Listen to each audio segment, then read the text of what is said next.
In the early decades of the 20th century, vast populations lived under foreign rule, harsh regimes, and authoritarian systems that controlled not only land but language itself.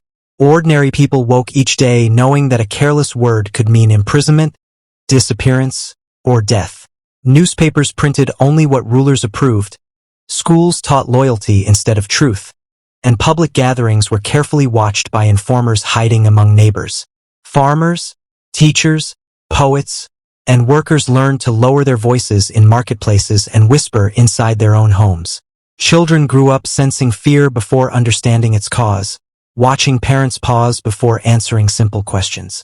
Silence became survival, yet beneath that silence burned memories of injustice, stolen dignity, and dreams of freedom that could not be spoken aloud. Across different continents, the pattern was hauntingly similar. In prisons built to break the human spirit, thousands were held without trial, accused not of crimes but of thoughts. Some were locked away for writing a poem, others for teaching history as it truly was, and many simply for refusing to bow. Letters from prisoners were censored or never delivered, and families waited years without knowing whether their loved ones were alive. Despite torture, forced labor, and endless isolation, many prisoners developed secret ways to resist. They tapped messages through walls, memorized banned books, and passed stories from cell to cell so that truth would not die.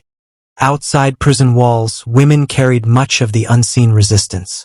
Mothers hid forbidden letters, wives stood in long lines outside government offices demanding answers, and daughters learned to lie convincingly to protect their families. In villages and cities alike, these women preserved identity through songs sung quietly at night and traditions practiced behind closed doors. They taught children the real names of heroes and the real stories of loss, knowing that one day these memories would matter. Though excluded from official politics, they became guardians of truth, holding together families fractured by fear. Their strength was rarely acknowledged, yet without them, entire histories would have vanished forever. As years passed, the world slowly began to change. Wars ended, empires weakened, and global attention turned toward human rights and freedom. Survivors of silence emerged from prisons older, scarred, but unbroken. Some spoke publicly for the first time, trembling as they described years stolen from their lives. Others chose writing, recording testimonies so future generations would understand the cost of silence. Truth commissions, trials, and public apologies followed in some nations, while in others denial still ruled. Today, the voices of the silenced echo through history as warnings and lessons. They remind us that oppression does not begin with chains, but with censorship, fear, and the slow normalization of silence. Their stories teach that even when speech is forbidden, truth finds ways to survive, through memory, whispered words, and quiet courage. This is why remembering them matters, because when we listen to the voices history tried to erase, we learn not only what was lost, but what must never be lost again. Silence may be imposed, but it is never the final word. Yet silence did not disappear with the fall of regimes or the signing of treaties. In many places, it simply changed its shape. Fear moved from prisons into workplaces, from streets into digital spaces, and from governments into social pressure. People learned new ways to remain quiet, by avoiding certain topics, by pretending not to see injustice, by choosing comfort over truth.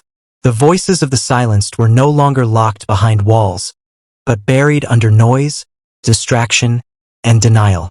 Those who tried to speak were often labeled dangerous, unpatriotic, or disruptive. This is why the story of the silenced never truly ends. It passes from one era to another, reminding humanity that freedom is not permanent and truth is not automatic. The final lesson is simple yet powerful. Listening is a responsibility.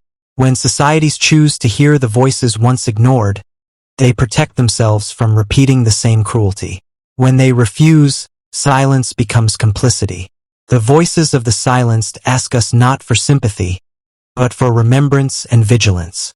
Because history does not only judge those who oppressed, but also those who heard the silence and chose to look away.